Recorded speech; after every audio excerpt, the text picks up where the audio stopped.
안녕하세요. 저는 서울에 살고 있는 40대 주부입니다.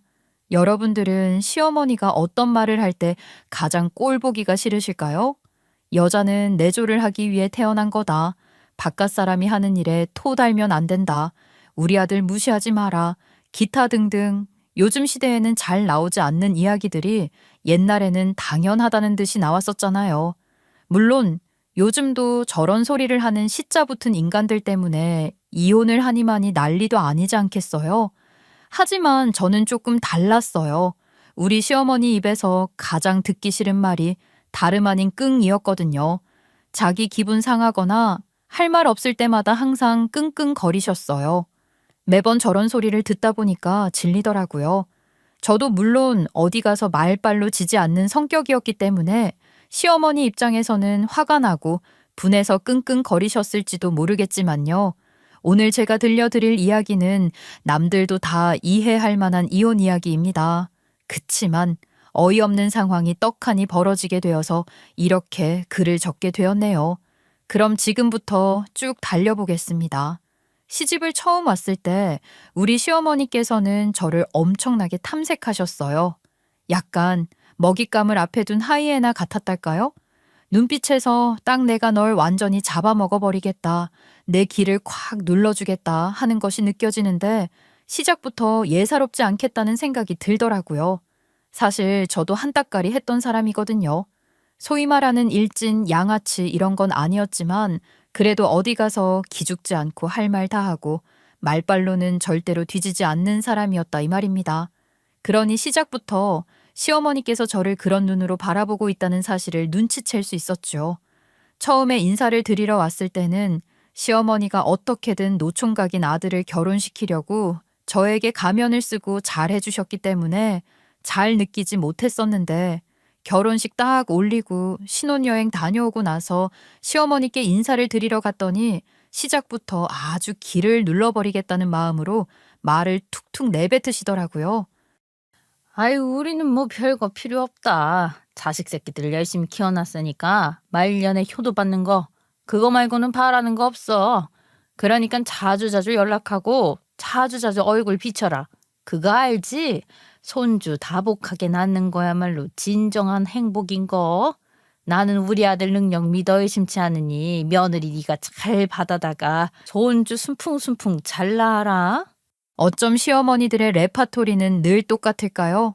시작부터 손주 타령, 효도 타령, 그 앞에서는 그래도 신혼이니까 꾹 참고 알겠습니다 했죠.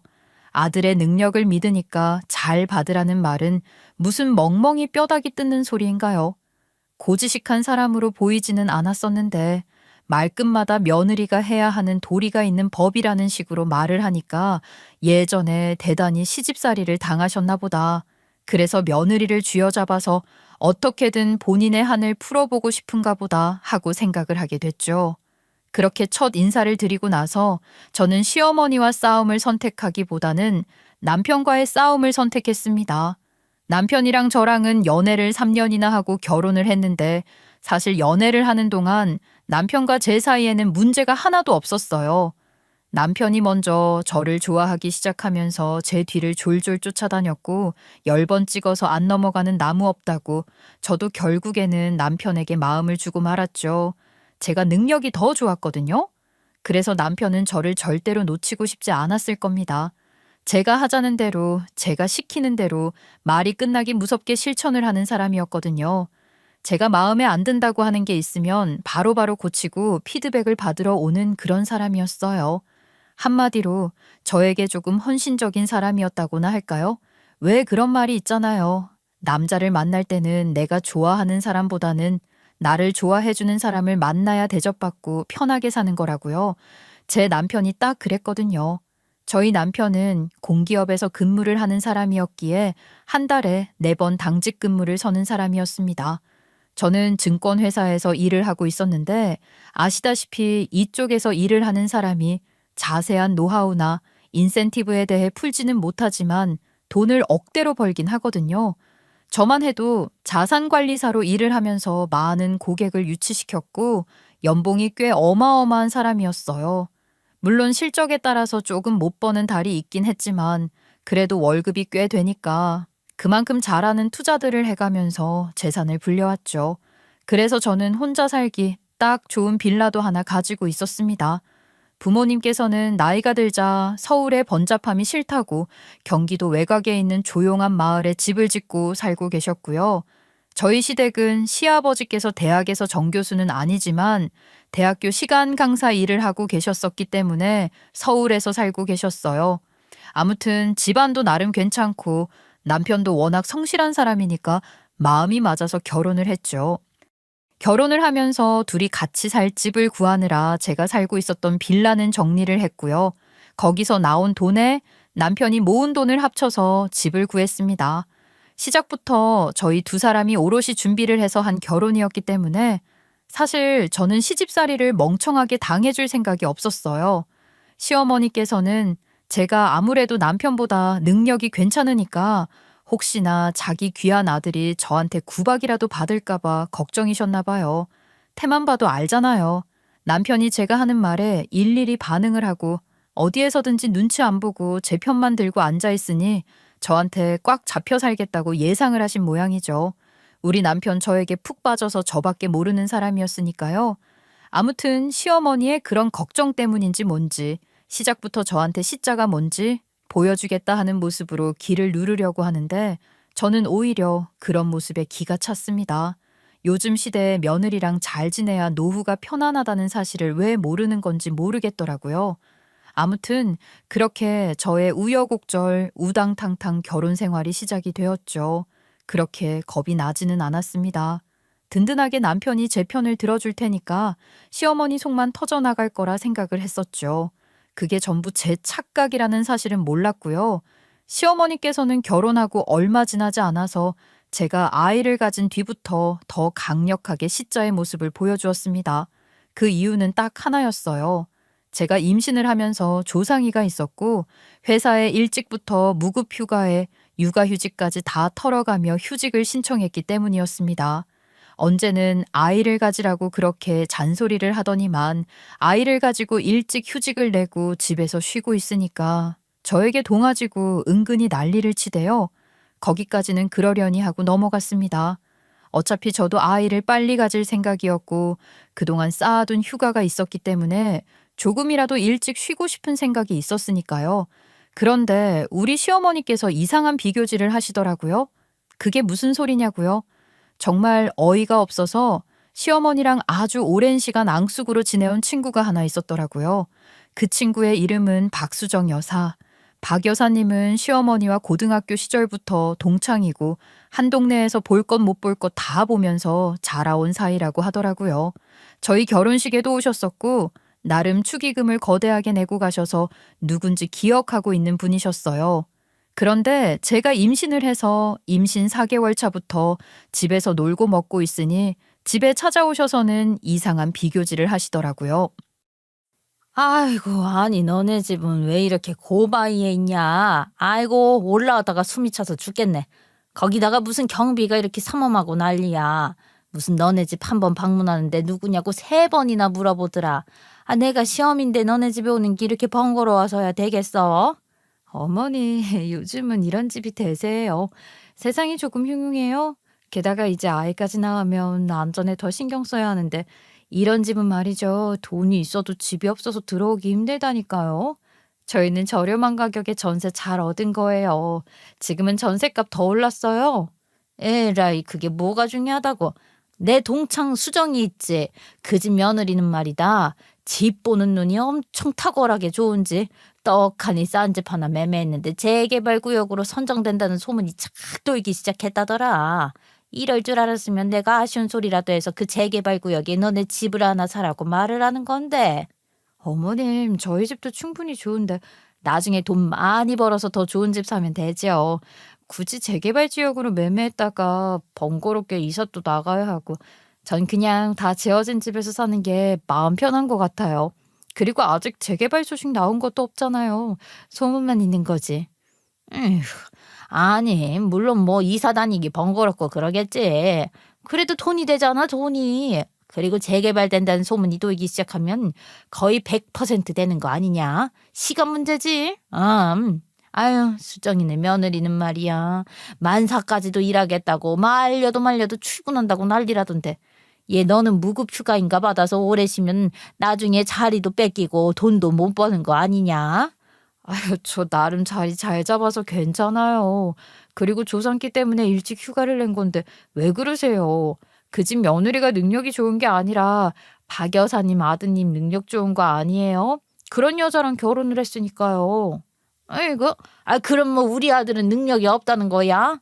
네 말 듣자니까 꼭 우리 아들이 장가를 잘 간 것처럼 말을 한다. 네 능력에 기대어 사는 사람처럼 말이야. 에이, 뭘 그렇게까지 또 비약을 하고 그러세요? 어머님, 오바예요, 오바. 그의 능력이 없다는 건 아니죠. 단지 저도 나름 돈 잘 벌고 능력도 있다. 이 소리입니다. 그러니까 그이가 복 받은 거죠. 세상에 결혼하고 나면 일 그만두고 집에서 놀고 먹겠다고 선언하는 사람들이 얼마나 많다고요. 인터넷만 봐도 그런 사연 넘치잖아요.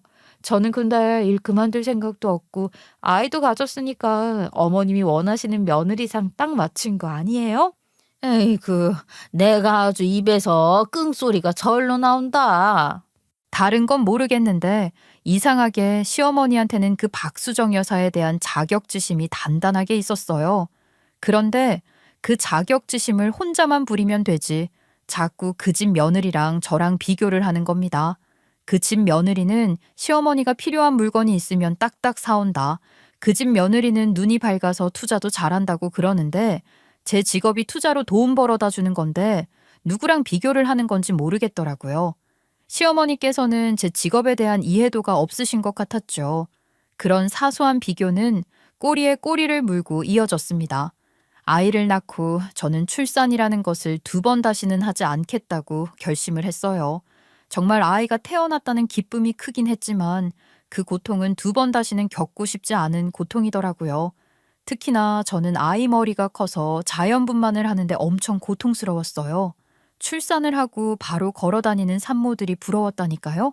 아무튼 저는 둘째를 낳지 않겠다고 선언을 했는데 아이를 키우면서 시간이 지나고 점점 더 여유가 생겼을 것 아닙니까?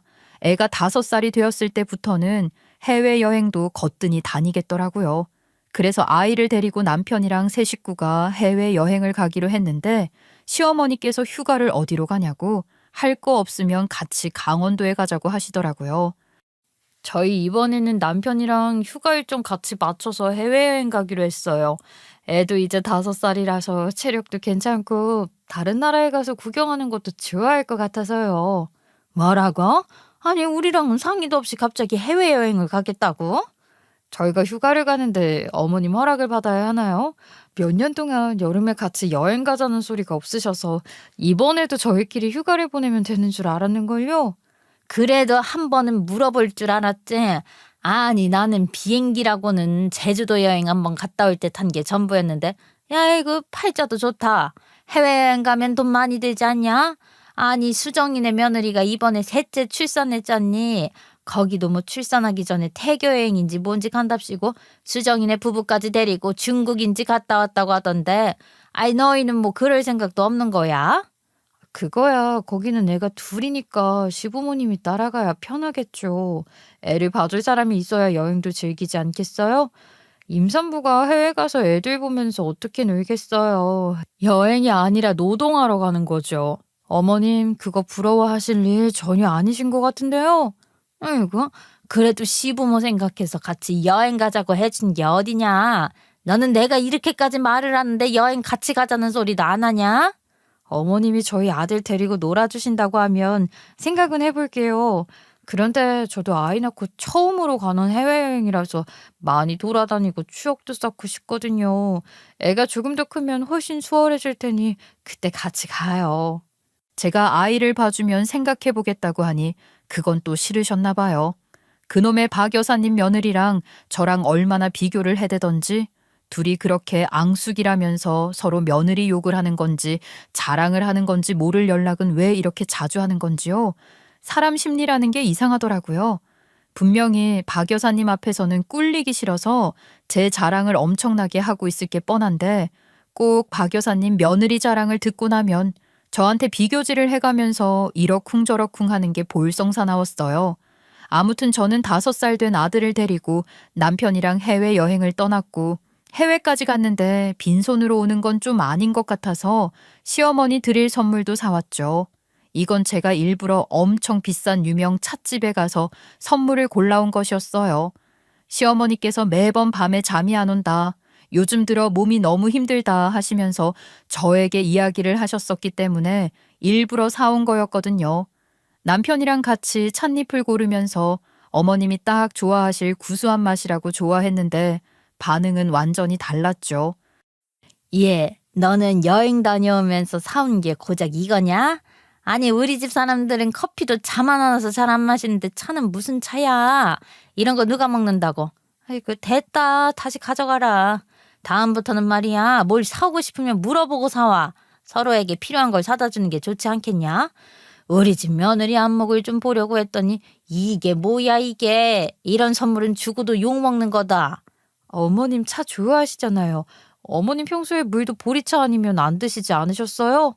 밤에 잠도 잘 안 오신다고 해서 일부러 카페인이 쏙 빠진 잠 잘 오는 허브티로 준비를 해온 건데 싫으세요? 그럼 저희가 가져갈게요. 안 그래도 비싼 찻잎이라 무슨 맛일지 궁금했는데. 아니, 얘는 또 줬다가 왜 뺏고 그래?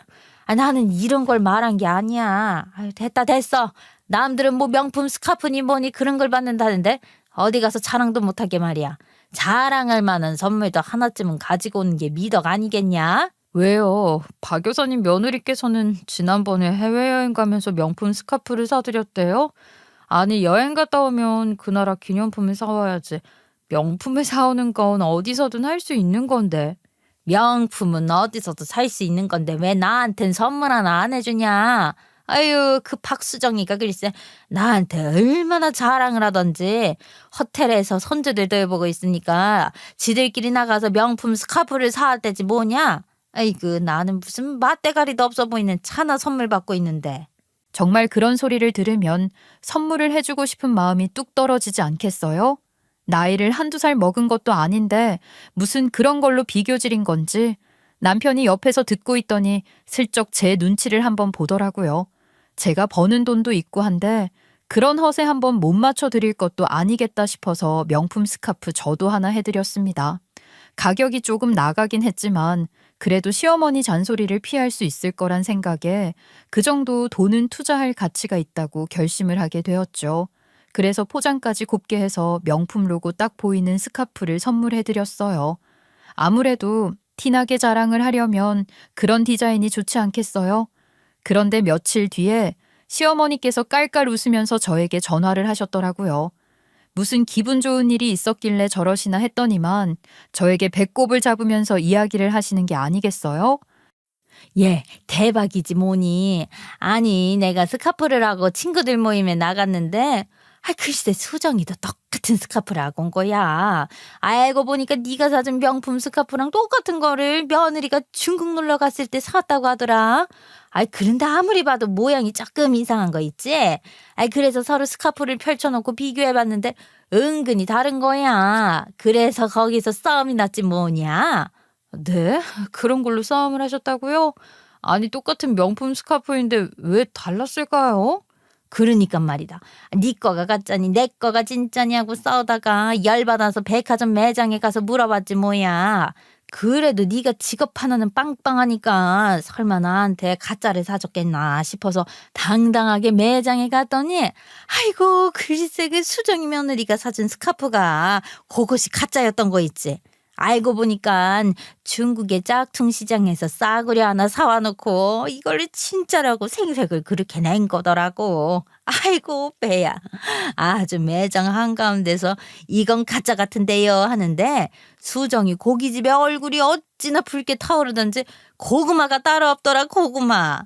깔깔거리면서 이야기를 하시는데 진짜 철없다 하는 생각이 들었죠. 그래도 이 일로 시어머니께 점수 1점은 딴 것 같아서 다행이다 싶었어요.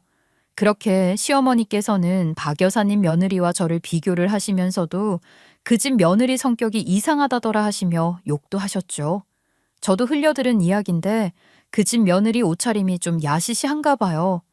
애를 셋이나 낳았는데 몸매 관리를 엄청 열심히 했다면서 옷도 맨날 짧은 치마에 딱 달라붙는 옷만 입고 처녀처럼 하고 다닌다고 그러더라고요. 아무리 그래도 나이가 이제 40대인데 그러기도 쉽지 않다고 생각을 했었죠. 자기 꾸미는 거에 심취해서 동네 마트에 갈 때도 꼭 화장을 하고 간다는데 대단하다 싶은 생각이 들었었어요. 시어머니께서는 그렇게 흉을 보면서도 저에게 몸매 관리를 해야 하지 않겠냐고 또 비교질을 하셨죠. 제가 첫째 아이 출산하고 바로 복직을 하면서 내내 앉아서 일을 하다 보니까 살이 빠지질 않았거든요. 물론 핑계도 살짝 껴있지만요. 그러던 어느 날 시어머니께서 저에게 박 여사님이 칠순잔치를 한다고 같이 가자고 하시더라고요. 초대를 받았는데 크게 잔치를 할 거라면서 저에게 같이 가자고 하셨어요. 박 여사님 생신이 3월이었고 시어머니 생신이 8월이라 아마 박 여사님 칠순잔치보다 더 크게 잔치를 열어달라고 말을 하실 속셈 같아 보였죠. 어찌됐든 항상 박 여사님을 이겨먹고 싶어 했었던 시어머니였기 때문에 알겠다고 하고 남편까지 출동해서 칠순잔치를 가게 되었습니다. 박 여사님 아들은 우리 남편보다 1살 어렸거든요. 그래도 자주 보고 자란 사이라 안면도 있고 가끔 연락도 하는 것 같았었어요. 박 여사님 칠순인데 모른 척하는 것도 좀 그렇다고 하길래 선물까지 사들고 다 같이 출동을 했습니다. 정말 단단히 준비를 한 티가 나더라고요. 우리 시어머니 칠순은 또 어떻게 준비를 해야 욕을 덜 먹을까 싶어서 홀을 이리저리 돌아다니고 있는데 아무리 봐도 그 대단하다는 며느리가 안 보이는 겁니다. 박 여사님도 혀를 끌끌 차시더라고요. 아니, 우리 며느리는 어디서 뭘 하길래 코빼기도 안 보여? 준비가 다 끝난 게 아닌가? 우리 며느리가 이 잔치를 손수 준비해서 바쁜가 보네. 어찌나 열심히 준비를 하던지. 내가 다 미안할 지경이었다니까. 이런 잔치는 이번 한 번만 하고 그만해야겠어. 우리 며느리가 고생하니까 말이야. 분명히 혼쭐을 내주겠다는 말투였었는데 저희 시어머니랑 제가 지켜보고 있으니까 갑자기 며느리 칭찬으로 바꾸시더라고요. 박 여사님도 속 꽤나 상하신 게 있나 보다 싶었죠. 그래도 우리 시어머니 앞에서는 잘난 척 허세를 떨고 싶어서 그런 건지 며느리 욕은 꾹 참으시대요. 저는 홀 안에 있다가 잠시 고객이랑 통화를 할 일이 있어서 건물 밖으로 나와 조용한 구석으로 가서 전화를 하고 있었어요. 그런데 어디서 자꾸 텁텁한 담배 냄새가 흘러들어오는 게 아니겠어요? 분명히 금연구역인데 누가 담배를 피우나 싶어서 이리저리 찾아보니까 에어컨 실외기 뒤에서 연기가 모락모락 피어오르더라고요.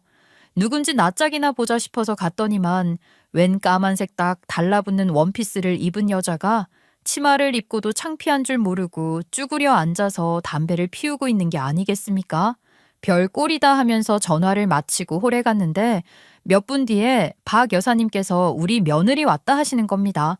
누구인고 했더니만 아까 금연구역에서 담배를 피우고 있던 그 여자가 살갑게 웃으면서 다가오더라고요.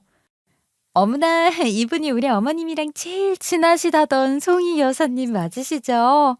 제가 사진으로만 뵙다가 이렇게 실물을 뵈니까 참 신기하네요. 저는 며느리 김이영이에요. 입을 가리면서 웃는데 담배 냄새를 숨기려고 향수를 얼마나 뿌린 건지 머리가 지끈거렸어요. 저 집 며느리로 힘들게 산다 싶어서 동질감이 느껴졌죠.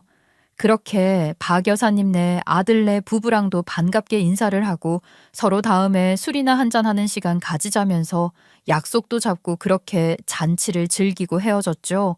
그 뒤로 정말 한번 박 여사님네 아들 부부와 만나서 식사를 했어요.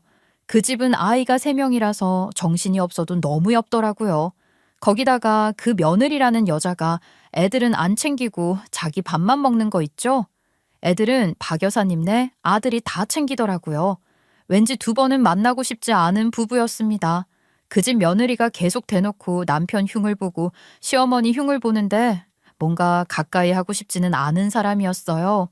그 이후에 저희 시어머니께서도 칠순잔치를 하셨고 박 여사님네와 일부러 비교되게 더 크게 해야 된다고 난리를 치셔서 호텔에서 칠순잔치를 하게 되셨죠. 훨씬 고급스럽고 웅장했어요. 물론 그만큼 돈도 많이 쏟아부었지만요. 시어머니께서는 저에게 너무나도 고맙다면서 박수까지 치며 좋아하시는데 또 한동안 까방권이 생기겠다 싶었어요. 까임 방지권 말이에요. 잔소리를 피할 수 있는 절호의 기회랄까요? 아무튼 성심성의껏 준비를 했고 어딜 가도 자랑하고 싶은 거창한 칠순 파티였으니 박 여사님도 당연히 오셨고 그 집 며느리도 왔는데 저를 쓱 보더니만 이런 말을 하대요. 준비 많이 하셨네요. 호텔에서 칠순잔치 하려면 금액이 장난 아닐 텐데. 아우, 난 오늘 죽었다. 우리 시어머니가 얼마나 그쪽이랑 저랑 비교를 해대던지 그 짝퉁 스카프 때문에 제가 얼마나 곤란했는지 알아요? 그게 제 잘못인가요? 우연히 같은 모양의 스카프를 고른 걸 어쩌란 말입니까? 저는 사실 그닥 친하게 지내고 싶지도 않고 말을 섞어봐야 조금 싸구려 같은 느낌이 나는 사람 같아서 대화도 안 통할 것 같고 해서 피했어요. 시어머니 칠순 잔치가 끝이 나고 이제 그 집 며느리랑 마주칠 일이 없겠구나 싶었는데 남편이 박 여사님 아들이랑 오랜만에 만나서 술자리를 하고 연락을 하고 지내니까 마음이 잘 맞는 것 같다고 부부 동반으로 여행을 가자는 게 아니겠습니까? 저는 극구 거절을 했지만 남편만 덜렁 보낼 수가 없어서 어쩔 수 없이 애를 데리고 부부 동반 여행을 가게 되었죠. 그런데 아이를 셋이나 데려와 놓고 나몰라라 하는 그 집 며느리 때문에 졸지에 제가 애를 넷을 돌보게 되었다는 것 아니겠습니까? 저는 애들 챙기랴 밥 먹이랴 정신이 없는데 그 집 며느리는 맥주 먹고 완전히 취해서 춤추고 노래하고 아주 난리가 났더라고요. 박 여사님 아들은 뒷정리를 하고 있고 우리 남편은 같이 취해서는 잘한다 잘한다 하면서 박수를 치고 있는데 이 왼수가 미쳤나 싶더라고요. 저는 2번 다시는 그런 여행에 가지 않겠다고 또 다짐을 했습니다. 그 뒤로 6개월이라는 시간이 지나고 저는 집을 팔고 새 집으로 이사를 가기로 마음을 먹었어요. 아이 교육 문제도 그렇고 아무래도 학군 따라서 움직이게 되더라고요. 지금 집은 20평대 아파트로 방이 3개이긴 했는데 안방만 조금 넓고 나머지 방 2개는 좁아도 너무 좁았어요. 아직은 아이가 어려서 뭐가 많이 들어갈 게 없어서 괜찮았지만 아이가 조금 더 크면 책상도 큰 게 들어가야 할 것 같고 고민을 하다가 결국 이사를 결심하게 된 것이었죠. 살고 있던 집을 정리하고 새 집을 알아보는데 30평대 아파트도 좋은 게 많더라고요. 게다가 새 아파트라서 시설도 엄청 좋더라고요. 고민 끝에 계약을 했습니다. 시댁에 아이를 맡길 일이 있어서 맡기고 일을 보러 갔다 왔는데 시어머니가 저를 붙잡고 그러더라고요. 얘, 너 이사 가니? 우리 손주가 이사 이야기를 하던데 새 아파트는 물놀이장도 있고 놀이터도 엄청 크다고. 그게 대체 무슨 소리냐? 네? 고민하고 있긴 했는데 그냥 고민만 한 거예요. 진짜? 이사 가려고? 좀 큰 집으로 이사 가는 거야? 방이 몇 개짜린데? 정해진 건 하나도 없어요. 뭐 아직 확실한 건 아니고요. 생각만 해보고 그랬다 이거죠. 엄마가 이사 간다고 장난감 다 버리라고 했잖아. 우리 이사가 할머니, 우리 큰 집가 방이 3개나 있는데 방도 커. 눈치 없는 아들이 신이 나서 이사 간다는 이야기를 하는 겁니다. 그러자 시어머니의 눈에 이체가 확 도는 게 아니겠어요? 불안했습니다. 아니나 다를까 듣기 싫은 말이 나오더라고요.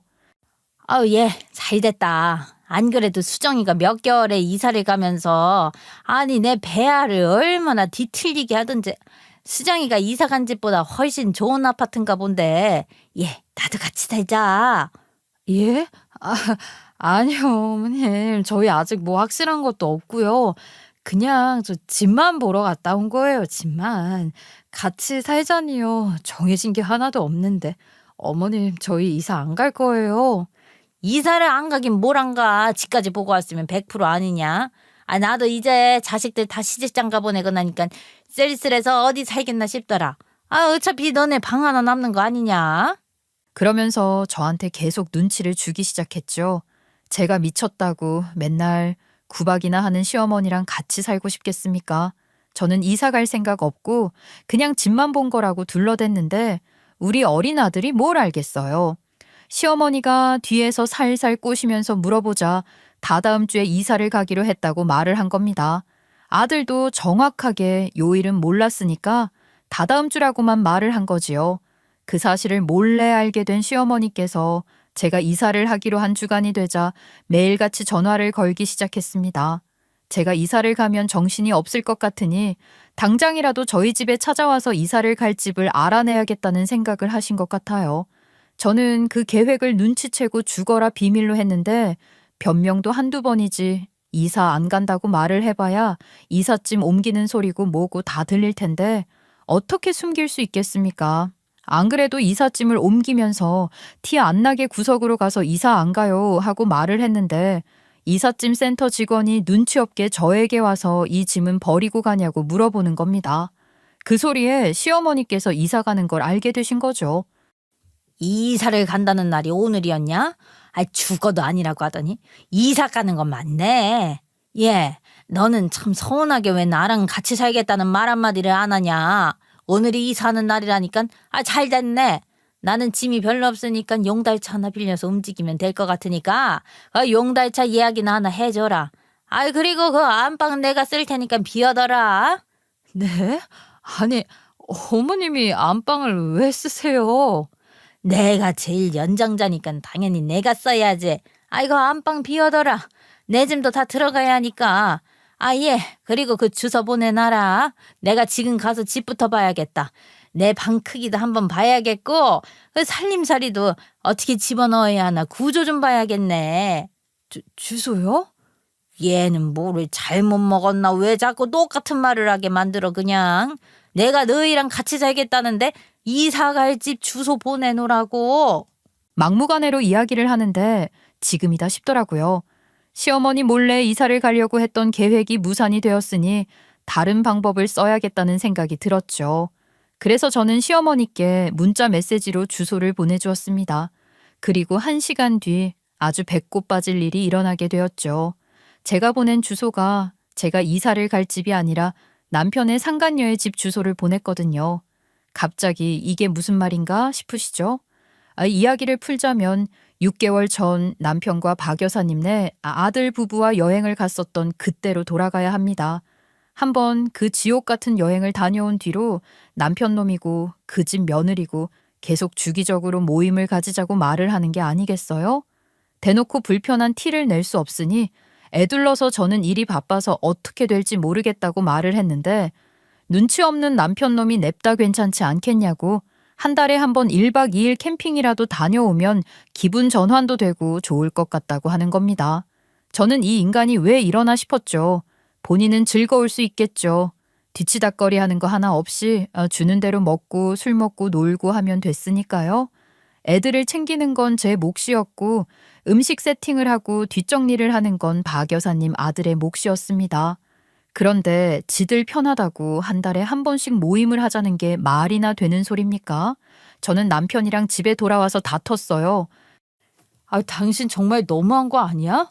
아니, 애들이 전부 나한테 달라붙어서 이모 밥 주세요, 이모 놀아주세요 하는데 이영 씨도 너무하지. 자기 애들인데 어떻게 챙기지를 않아? 나한테 다 떠넘기고 본인은 술 먹고 노는 게 이게 말이나 되는 거야? 난 안 갈 거야.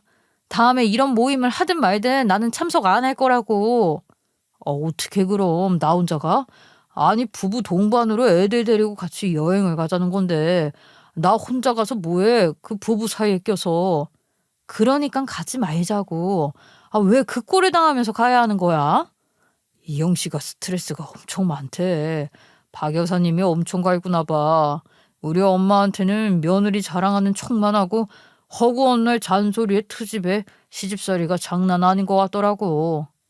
여보, 당신 눈에는 그 여자만 보여? 아니, 나도 마찬가지거든. 허구한 날 이영 씨랑 비교질 해가면서 걔는 이거 해줬다더라, 걔는 이런다더라 하는 거 못 들었어? 나도 장난 아니야. 그럼 이영 씨랑 같이 수다 떨면서 넋두리도 하고 그러면 좋겠네. 같이 시어머니 뒷땅도 까고 그러면서 스트레스 풀리는 거 아니겠어? 아이고, 팔자 좋은 소리 한다. 그 여자를 어떻게 믿어? 이경 씨가 홀라당 가서 지 시어머니한테 점수 따겠다고 내가 욕한 거 고스란히 일러바치면 나만 큰일 나는 건 몰라서 그래? 이영 씨는 그럴 사람 아니야. 내가 보장한다. 이영 씨가 얼마나 여리고 생각이 깊은 사람인데. 당신은 맨날 나한테 잔소리만 하잖아. 내가 무슨 당신 종인 줄 알고 이래라 저래라 하면서 말이야. 내가 당신이랑 결혼하고 싶어서 졸졸 쫓아다닌 건 맞는데 우리 이제 부부 사이가 된 지도 몇 년이 지난 줄 알아? 7년이야 7년. 7년 동안 당신은 아직도 나를 남편이라고 생각한 게 아니라 당신 좋아서 졸졸 쫓아다니던 그 시절 그대로 보고 있다고. 나를 남편으로 존중해주고 있기는 한 거야. 아이고, 갑자기 그게 무슨 소리야? 내가 그럼 여태 남편으로서 당신을 존중한 거지. 그게 아니면 내가 당신이랑 왜 아이 낳고 살겠어? 아이가 전부는 아니잖아. 나는 존중받고 싶은데 당신은 나를 존중해준다는 느낌이 전혀 없어. 이영 씨 반만큼이라도 해라. 저는 남편의 그런 말이 이해가 가질 않았어요. 남편을 존중한다는 사람이 어디 놀러 가기만 하면 그렇게 술을 마시고 놀고 남편이 옆에서 수발을 다 들게 만들고 애들도 챙기지 않는 건가요? 그렇게 따지면 존중은 제가 해주고 있는 거였죠. 이영 씨랑 놀 시간을 만들어주겠다고 애들까지 전부 봐주고 있는데 도대체 남편이 무슨 소리를 하고 있는 건지 이해가 가질 않았습니다.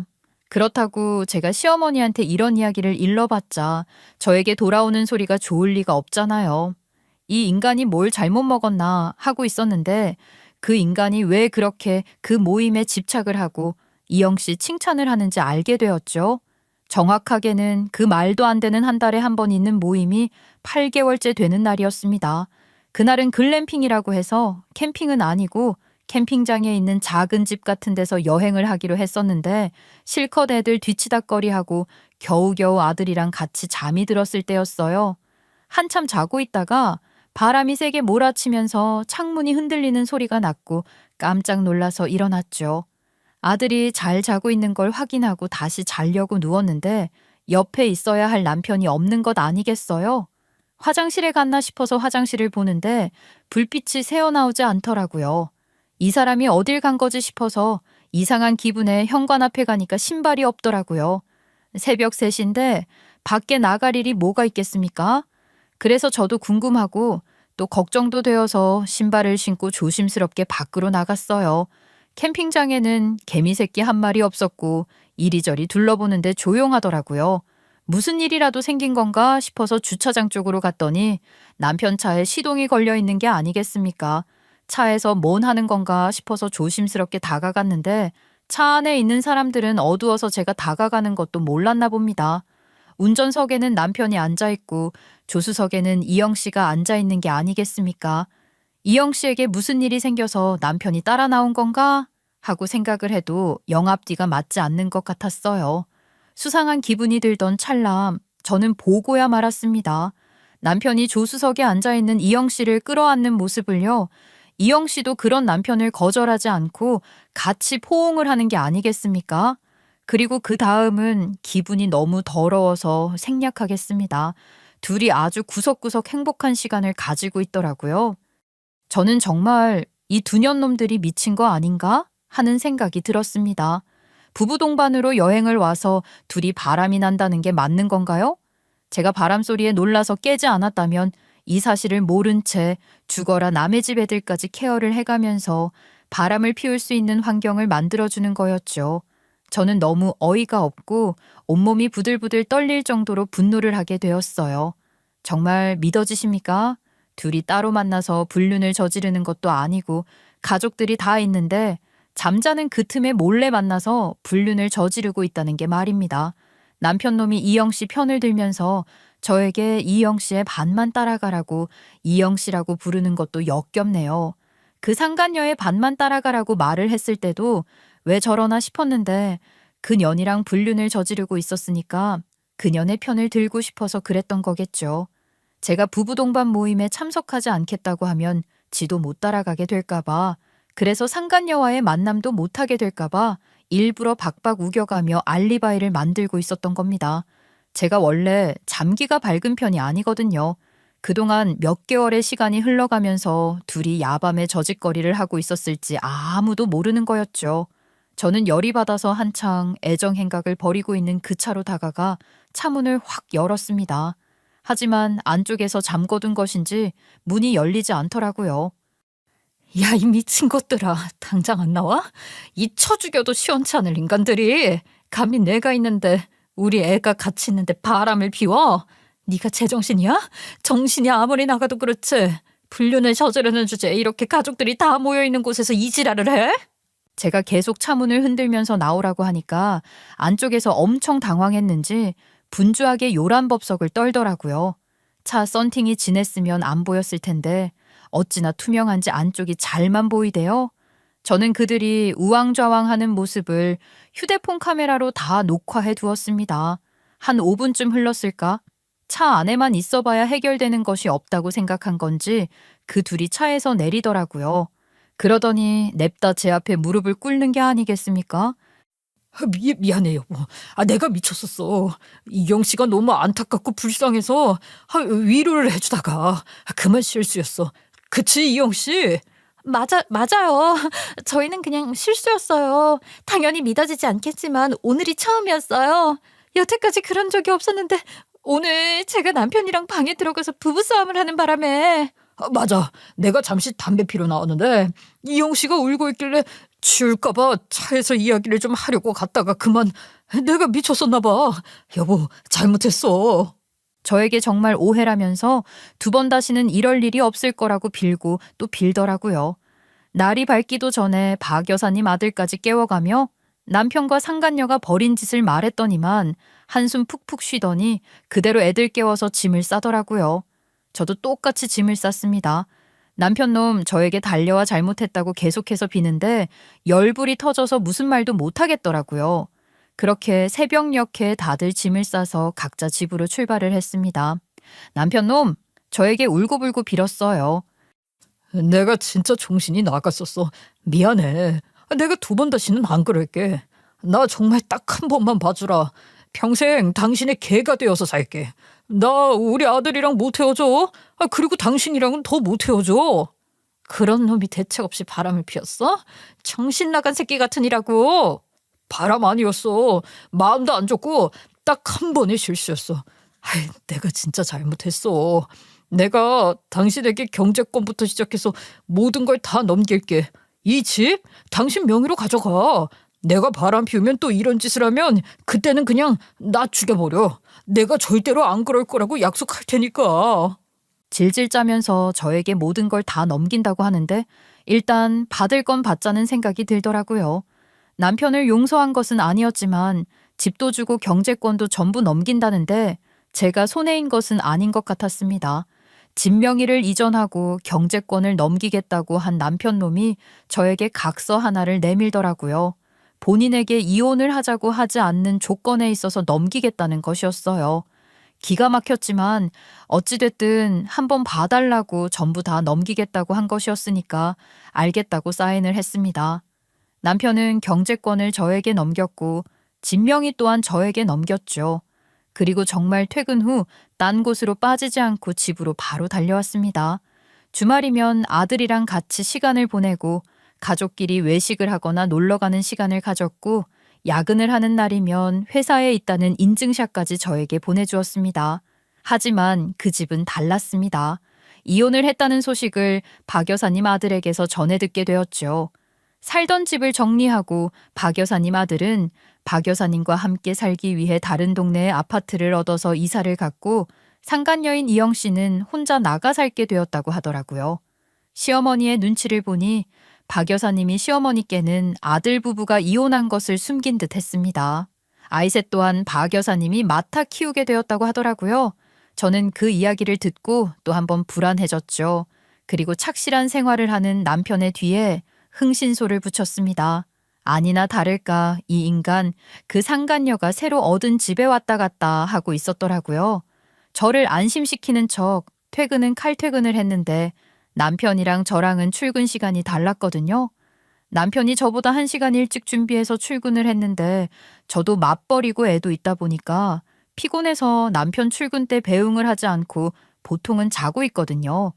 이 남편놈이 제가 아침잠에 빠져 자고 있는 것을 노려서 평소보다 조금 더 빨리 출근길에 올라 그 짬나는 시간 동안 상간녀와 만나고 있었던 겁니다.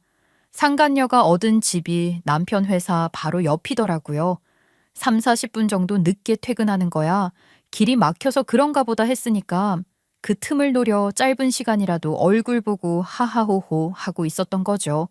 흥신소를 고용하지 않았으면 모를 뻔한 사실이었습니다. 저는 그 증거를 남편에게 들이밀었고 남편에게 이혼을 하자고 했습니다.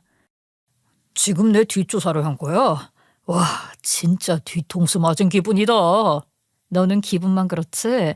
나는 너한테 뒤통수 앞통수 제대로 맞았거든? 그렇게 좋으면 그 여자랑 살지 왜 나랑 살아? 솔직하게 말해서 안정적인 가정이 있는 거랑 한순간 피어오른 불꽃이랑은 다르지. 그래서 지금 이혼을 하자고? 그래, 이 집 명의 준 건 고맙게 생각해. 이 집 팔아서 이사 갈 거야. 애는 당연히 내가 키울 테니까 너는 그 상간녀랑 지지고 볶고 살던가 해. 그래, 이혼해. 하자고. 나도 당신 같은 여자랑 못 살겠어. 숨 막혀. 대신 우리 집에는 내가 이야기할 테니까 시간을 좀 줘. 엄마 충격받을 거야. 당신은 챙길 거 다 챙겼으니까 손해볼 것도 없잖아. 나한테 정리할 수 있는 시간만 조금 달라 이 소리야. 우리 엄마 충격 엄청 받을 텐데. 어머님이 충격을 받든 말든 내 알 바 아니잖아. 네가 알아서 정리 잘해. 나는 집 알아보고 애 키우는 것만으로도 시간이 벅차니까. 그렇게 이혼 서류 접수하고 저는 집을 부동산에 내놓고 이사 갈 집을 계약했는데 시어머니가 안방 내놓으라고 할 줄 알았겠나요? 남편 놈이 지가 말을 할 수 있게 해달라고 해서 신경을 끄고 있었는데 시어머니가 저렇게 나올 줄 몰랐죠. 저는 한 방에 해결을 해야겠다는 생각이 들어서 흥신소가 알아온 상간녀의 집 주소를 준 것입니다. 이사 갈 집이라고요. 시어머니께서는 신이 나서 집 구경을 하러 가겠다며 보내준 주소로 간 것이고 거기서 다른 사람도 아닌 박정숙 여사의 며느리를 마주하게 되었으니 얼마나 놀랐겠습니까? 거기다가 저희는 집 이사를 간다고 남편의 짐은 미리 상간녀의 집으로 빼놨었고 남편 놈도 상간녀의 집에서 지내고 있었거든요. 어차피 이혼 서류를 접수한 마당에 뭐하러 그 인간이랑 얼굴 마주보며 지내겠습니까? 1시간 뒤 시어머니께서 노발대발해서 전화가 왔더라고요. 아니 이게 어떻게 된 일이야? 우리 아들이 왜? 왜 수정이 며느리랑 같이 사는 거야? 아니 내가 지금 뭘 본 거야? 우리 아들 짐이 다 그 집에 있던데 얘 말을 좀 해봐. 뭘 말을 해요? 보신 그대로인데요. 어머님, 아니 할머니 아들 바람났어요.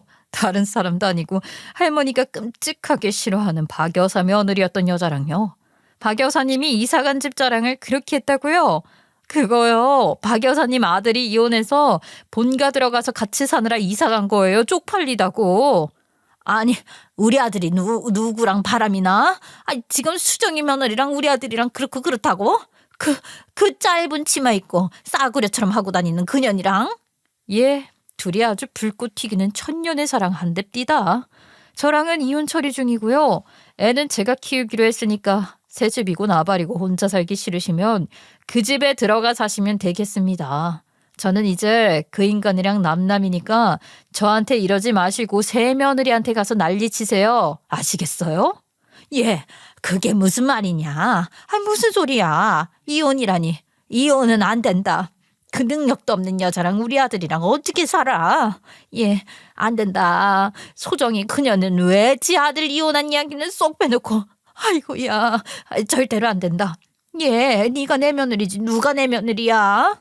저 이제 며느리 안 한다니까요. 그리고 바람 피운 놈한테 가서 이야기하세요. 왜 바람 피웠냐고.